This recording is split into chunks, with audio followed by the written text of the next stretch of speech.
Man, I know sports was really important to you too, right? So Yeah. was there a competition going on between music and sports for you at any point? No, like in fact, it all ran together. Like it was like even all my partners grew up with, like we all loved sports, but we all played music. We had like a little singing group, in high school. Used to play at all the girls' sweet 16s. Mm-hmm. But our deal was we'd go play basketball and then we go play basketball and hoop all day or play football, and then and this was in high school, we go get something to eat, and then we sit outside the car singing harmonies, Mm. right? So it always kind of it was really truly married, like I don't think I picked one over the other, in the sense of I loved them both, and but I loved, again, it goes back to, it wasn't just about the music, just like it's never just about the sports, right? Like the one thing that you miss the most, if you ask anybody that played organized ball, particularly maybe like on the collegiate level or anything of that nature, or even high school, is that they'll tell you they miss the camaraderie, they Mm-hmm. miss the locker room. Yep. Like, it's, I couldn't tell you about games, but I could tell you when somebody did something at practice and the coach was yelling, and it was the funniest thing in the world. Mm-hmm. You know what I'm saying? Like that. That's the same thing with music, right? Like, yeah, I love playing shows. The shows are great, but some of the greatest times are when we're here in the studio and someone makes a mistake, but it sounds good, and we just discovered a jewel, Yep. and we go crazy. Oh, that's killer! Like Those happy that's the most. mistakes, man. Yeah, yeah, Yeah. that's the most special part about it for us, for I sure. love that. So you are a multi-instrumentalist, and so I know you play, just from my research, piano and guitar. There may be more, I don't know, but you can tell us. I would love to know what your songwriting process is like being a multi-instrumentalist, because most people in the genre, especially in Texas, the base of their art comes from an acoustic guitar. There are a Hmm. lot of pianists as well that their bass comes from that too. Hmm. Do you, I imagine you probably just let the song pick, right? Yeah, and honestly, I had to stop, had to force myself to get off of the guitar to start writing more on piano. Because I always had a guitar in my hand because I was a better piano player. I'm a better piano player than I am a guitarist. So the musician in me always wants to get better at guitar. So I'm always picking the guitar, just trying to train. And in turn, it started creating a lot of opportunities for me to write, on the guitar. Mm-hmm. And it's it's honestly, but the problem is I write total different songs from the guitar than what I do on the piano.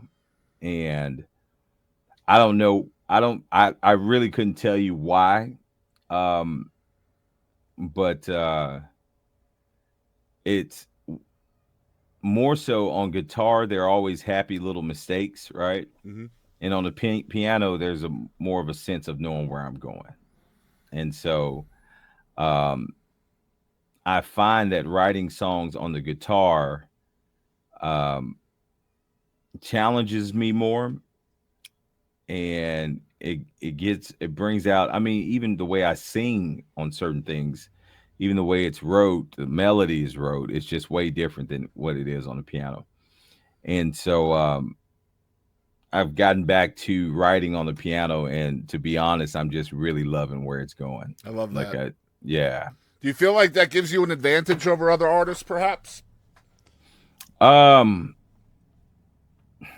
And I mean, from the base of, like, for example, the Texas country music scene is very. There's a lot of infrastructure there, right? There's a lot of mhm. venues. There's a lot of charts, like, where you can chart your songs and things like that. Mhm. I feel like when I'm listening to your music, it's so wide based because of the different instrumentation in there from you. And I and I don't hear that from a lot of other artists in the scene. Well, and that's part of, to be very honest and frank, I think that's part of, I've heard a lot in my career well, you should do this or you should do that because I have the ability to do this. Mm, Or they'll say, well, I really don't like the tone of it. Like, I remember we won the Battle of the Bands, the Shinerbach Battle of the Bands, and I remember a statement that was made to us that I won't name the judge, but it really pissed me off. He said, you know, your sound is just too good. It's too clean. It's not Texas music. mm, And I remember that thought of a lot of times in Texas music, there's a sense of grit. And I think people mistake grit for bad musicianship. mm, All right.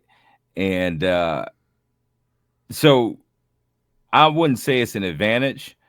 Um, I would say it's more of a sometimes because I'm a multi instrumentalist, sometimes I do things that kind of go over people's heads. mm. And that's not saying I'm smarter than anybody by any means. I think that sometimes my music is It's misunderstood. just different, man. Yeah, because Yeah.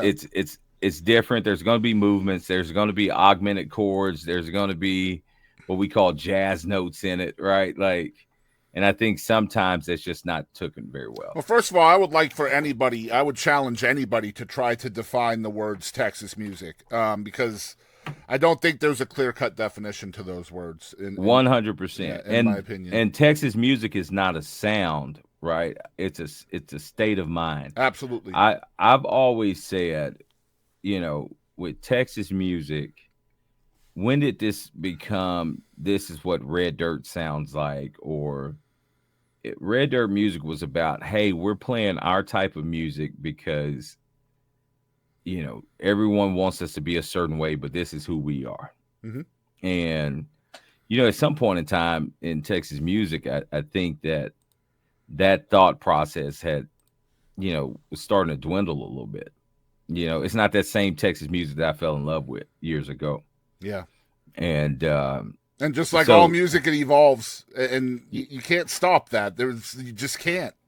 you can't stop that at Yeah. all. Hmm. And it shouldn't be like this. You know, when Co Wetzel's a great buddy of mine. When Co dropped, he made a rock record, and it was a Co's a rocker, like, and Hmm. that's. But I still call him Texas music. He is He comes Texas from music, Texas music, absolutely, yeah. of So like, course. but at some point in time, I think that you know, with Texas music, the most beautiful thing about Texas music that I love is that anybody that wants to be a part of this scene can be a part of it. Yep. Um, you know, meaning you don't have to come from a musical background. You don't have to. I mean, we know a lot of guys that really can't play the guitar very well that stand up there and sing their songs, Hmm. and that's great, right? Because it's about who they are at that moment. I mean, you just go look And at the charts. You got 100 songs on there. And 100 artists, and not two of those artists are going to be exactly the same. yeah, So I and mean, that's what I love how do about you that. define Texas music if that's the case? Like, you just can't. Exactly. Um, It's Go ahead. no, I was just saying that's the biggest point to me. And going back to does it give me an advantage? I think it gives me an advantage of it gives me an advantage now. It used to be a hindrance to me because I had a hard time focusing my sound Hmm. and focusing where I want to go. And now, you know, just through your artistry, you grow into the business. Like I'm more confident than ever in the records that I'm making. Well, And it's you like you know, said it used earlier, man. It's impossible to create an identity when you're so polyamorous, right? yeah, That's what my yeah, like wife you calls just it. Yeah, yeah, polyamorous. yeah, that's a great way to put it. I'm polyamorous. I'm start using that because I and speaking of jam, that's I love jamming. Like that's just kind of you know, a lot of times we'll get to rehearsals here in the band and we don't even rehearse. We just jam. Yep. And I don't feel like we cheated ourselves or we should have did a better rehearsal. Yeah, we probably could have been a little bit more focused. But the come away with the jam like is the instance of oh man, we just became that much tight of a band, Hmm. Yep. you know.